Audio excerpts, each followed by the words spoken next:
selamat siang. Assalamualaikum warahmatullahi wabarakatuh. Jumpa lagi pada mata kuliah analisis wacana.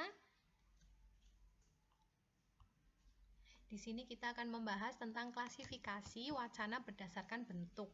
Yang pertama itu terdiri dari wacana naratif, terus ada wacana prosedural, kemudian ada wacana ekspositori, kemudian ada wacana hortatori, kemudian ada wacana dramatik, ada wacana epistoleri, kemudian ada wacana seremonial. Nah, sekarang kita akan membahas tentang wacana naratif.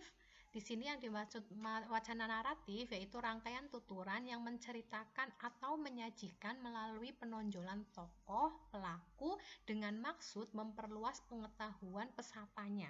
Nah, kekuatan wacana ini terletak pada urutan cerita berdasarkan waktu dan cara-cara bercerita diatur melalui plot atau alur cerita tersebut.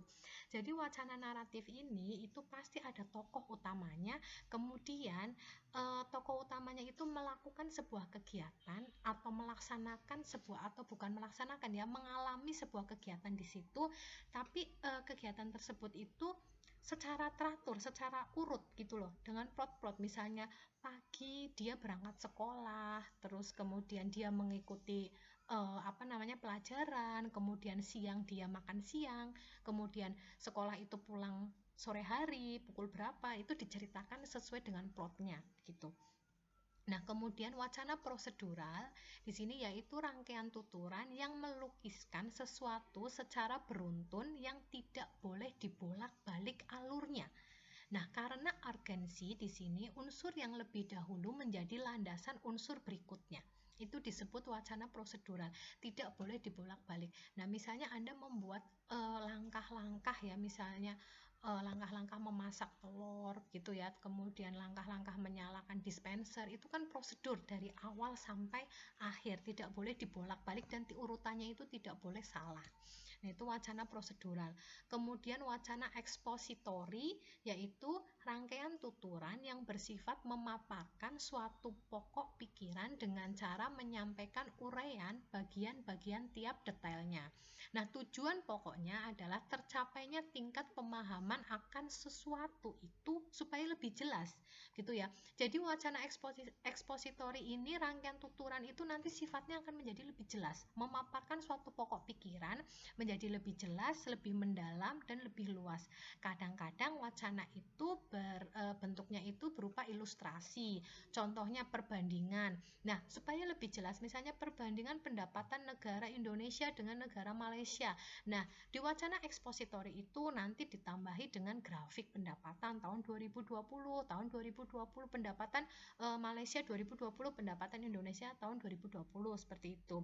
Kemudian diuraikan secara kronologis gitu, secara kronologis lebih dideskripsikan gitu ya, lebih mendalam, terus kemudian lebih digambarkan, misalnya seperti itu. Jadi wacana itu sebetulnya bersifat ilustrasi, ada wujudnya, kemudian ada sebuah gambaran yang nanti mendukung wacana tersebut, dan juga itu diurutkan secara kronologis. Nah, kemudian wacana hortatori di sini adalah wacana yang digunakan untuk mempengaruhi pendengar atau pembaca agar tertarik. Ini bentuknya seperti persuasif ya, sifatnya persuasif dan seperti iklan gitu, seperti bahasa iklan, agar tertarik terhadap pendapat yang dikemukakan. Nah, tadi sifatnya hortatori itu bersifat persuasif.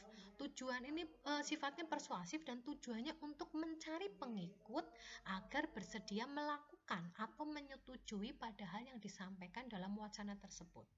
Seperti itu. Jadi seperti bentuk iklan atau seperti penyuluhan begitu, yang gunanya itu untuk mempengaruhi para para pendengarnya atau pembacanya. Sebentar, saya maaf tadi layarnya keluar ya. Jadi itu yang disebut wacana hortatori. Kemudian ada wacana dramatik. Di sini adalah bentuk wacana yang berisi percakapan antar penutur, sedapat mungkin menghindari sifat narasi di dalamnya. Contohnya itu pada skenario film atau pada drama atau pada percakapan di novel atau cerpen. Nah, sedapat mungkin menghindari sifat narasi ini. Sifat narasi itu hanya percakapan. Misalnya, halo, apa kabar? Terus begitu.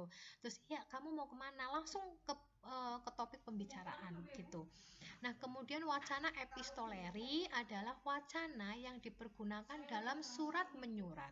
Pada umumnya memiliki bentuk dan sistem tertentu yang sudah menjadi kebiasaan atau aturan. Nah, wacana epistoleri ini wacana untuk surat menyurat yang sudah ada prosedurnya, ada misalnya bagian pembuka, isi, penutup itu sudah di apa namanya sudah di bagaimana ya?